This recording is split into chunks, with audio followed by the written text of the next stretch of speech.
္ဂလာပါရှင် Horizon News ရဲ့နေ့ချိန်နောက်ဆုံးရတဲ့စီစဉ်ကနေကြိုဆိုလိုက်ပါရစေ။ကျွန်မတို့မူချပါဒီကနေ့2026ခုနှစ်ဩဂုတ်လ17ရက်နေ့ည8:00နာရီအတွက်အဓိကသတင်းတွေကိုတင်ဆက်ပေးသွားမှာဖြစ်ပါတယ်။ဒီကနေ့သတင်းအစီအစဉ်မှာတော့စစ်တွေမြို့မှာဩဂုတ်23ရက်စစ်တွေစံပြဿနာနေနီလာလို့လင်စုံရေးတွေတင်ဆက်ထားတဲ့သတင်းဟာခါမြို့မှာတော်လိုင်းအမိခံပြီးခိုးဆိုးလူရဲနေသူတွေကိုအရေးယူမယ်လို့ CDF ဟာခါကသတိပေးလိုက်တဲ့ကိစ္စ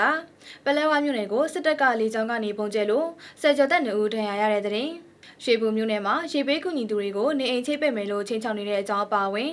စလင်ဖေခုံဒီမော့ဆိုနဲ့မြစ်ချီကဒေတာရင်းသတင်းတွေတိုကျိုကဆန္ဒပြမှုလဲချတဲ့မန္တလေးကမွေးစီနဲ့ကြားမွေလုပ်ငန်းဖန်ဆီးမှုများတန်ရင်နယ်ချက်ဆက်ယုံကပေါင်းထွက်မှု IIMM ရဲ့နှစ်ပတ်လည်အစီရင်ခံစာအပြင်ကိုလံဘီယာကငလင်ကြီးလောက်ခတ်မှုအပါအဝင်နိုင်ငံတကာသတင်းတွေကိုအသေးစိတ်စုစည်းတင်ဆက်ပေးသွားမှာပါပထမဆုံးသတင်းအနေနဲ့နိုင်ငံရေးလူခွေနဲ့လုံခြုံရေးဆိုင်ရာသတင်းတွေကိုတင်ဆက်ပေးပါမယ်။ရခိုင်ပြည်နယ်စစ်တွေမြို့မှာ59နှစ်မြောက်ဩဂုတ်23ရက်စစ်တွေစံပြဿနာနေနီကလာနဲ့အမျှ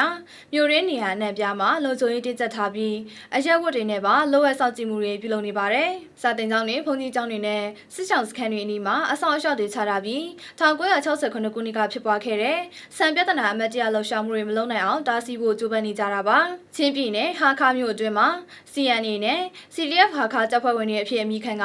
တနတ်တူဘုံတူတွေကင်ဆွဲပြီးခိုးဆိုးလူရဲမှုတွေနဲ့အကြမ်းဖက်နေသူတွေကိုပြပြင်းထန်ထန်ရေးယူသွားမယ်လို့ချင်းဒေသကာကွယ်တပ်ဖွဲ့ဟာခါ CDF ဟာခါကသတိပေးထုတ်ပြန်လိုက်ပါတယ်။ဖန်စီရမိရင်တပ်ဆိုင်ရာအဖွဲ့အစည်းတွေစီအပ်ပြီးတယောက်စွာရေးယူသွားမယ်လို့ဆိုပါတယ်။ဂျပန်နိုင်ငံတိုကျိုမြို့ရှိမြန်မာတန်ယုံရှိမှာအကြမ်းဖက်စစ်ကောင်စီရဲ့အတင်းအဓမ္မစစ်မှုထမ်းဥပဒေကိုစက်ကျင်ကကွက်ကြောင်းငြိမ်းချမ်းရေးကန့်လန့်များအဖွဲ့ဥက္ကဋ္ဌကိုတူးမာတင်ကဩဂုတ်လ10ရက်နေ့ကတကူရဆန္ဒပြလှုပ်ရှားမှုပြုလုပ်ခဲ့ပါတယ်။ဒီဥပဒေကိုအများဆုံးဖျက်သိမ်းပေးဖို့နဲ့ပြည်တွင်းကပြည်သူတွေလည်းစုစည်းဆန့်ကျင်ကြဖို့၎င်းကတိုက်တွန်းခဲ့ပါတယ်။မြန်မာနိုင်ငံဆိုင်ရာလွတ်လပ်သောစုံစမ်းစစ်ဆေးရေးရန်ရာ IIMM ကဒီကနေ့ထုတ်ပြန်လိုက်တဲ့နှစ်ပတ်လည်အစီရင်ခံစာမှာမြန်မာစစ်တပ်ဟာအရက်သားတွေနဲ့အဆောက်အုံတွေကိုရည်ရွယ်ချက်ရှိရှိတွေကြောင့်တိုက်ခိုက်တ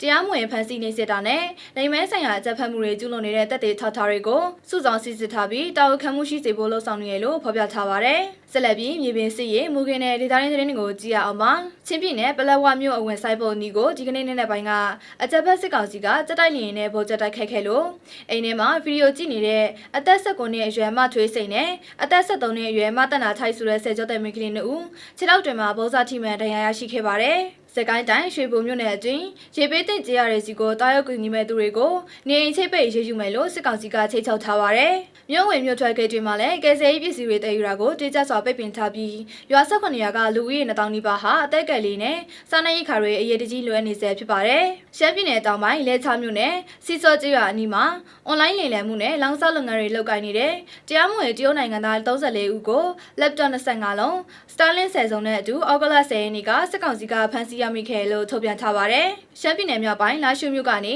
ေမန္တလေးမြို့ကိုတည်လာတဲ့ကြက်သိန်း14850တဘိုးရှိဘိန်းဖြူ59.4ကီလိုကိုဖမ်းမိခဲ့လို့စစ်ကောင်စီကထုတ်ပြန်ပေးမယ်။အကြီးကတည်ဆောင်သူတွေဖြစ်တဲ့အန်ဇန်နဲ့စိုင်းနော်ခန်းတို့ကတော့ထွက်ပြေးလွတ်မြောက်နေဆဲဖြစ်ပါတယ်။မကွေးတိုင်းပခုတ်ကူခရိုင်မြစ်ချင်မြို့နယ်မှာမေလတုန်းကဖြစ်ပွားခဲ့တဲ့တိုက်ပွဲတွေမှာပြူစောတိကောင်းဆောင်နာနာနဲ့စစ်ကောင်စီဗိုလ်မှူးညံလင်းအပါအဝင်3ဦးသေဆုံးခဲ့ပြီး2ဦးအရှင်ဖမ်းဆီးက AK တနက်နဲ့တင်စီရမိခဲ့လို့အေယာထောင်းပြည်သူ့ကာကွယ်တပ်ဖွဲ့ကဒီကနေ့ထုတ်ပြန်ပါတယ်။မကွေးတိုင်းစလင်းမြို့နယ်တညောင်တိုင်းနယ်ထဲကကြေးရွာတွေမှာစလင်းပကဖကနေတော်လိုင်းဆိုင်ရာအသိပညာပေးမှုတွေနဲ့လေကြောင်းရန်ကာကွယ်ရေးဟောပြောပွဲတွေကိုဩဂုတ်လ10ရက်နေ့ကကွင်းစင်ပြုလုပ်ပေးခဲ့ပါတယ်။ရှမ်းပြည်နယ်တောင်ပိုင်းဖဲခုံမြို့နယ်မဲဆုံတောင်ကျေးရွာမှာဒေသခံနဲ့စစ်ဆောင်160ကျော်တုတ်ကွေးနဲ့ဖျားနာရောဂါတွေဖြစ်ပွားနေပြီးစေဝါနဲ့ကျန်းမာရေးစောင့်ရှောက်မှုတွေအရေးပေါ်လိုအပ်နေပါတယ်။ KNY ပြည်ဒီမော့ဆုံမြို့နယ်အခြေချမ်းကစာတင်ကျောင်း30အတွက်လိုအပ်တဲ့ကျောင်းသုံးတင်ထောက်ကူပစ္စည်းတွေကို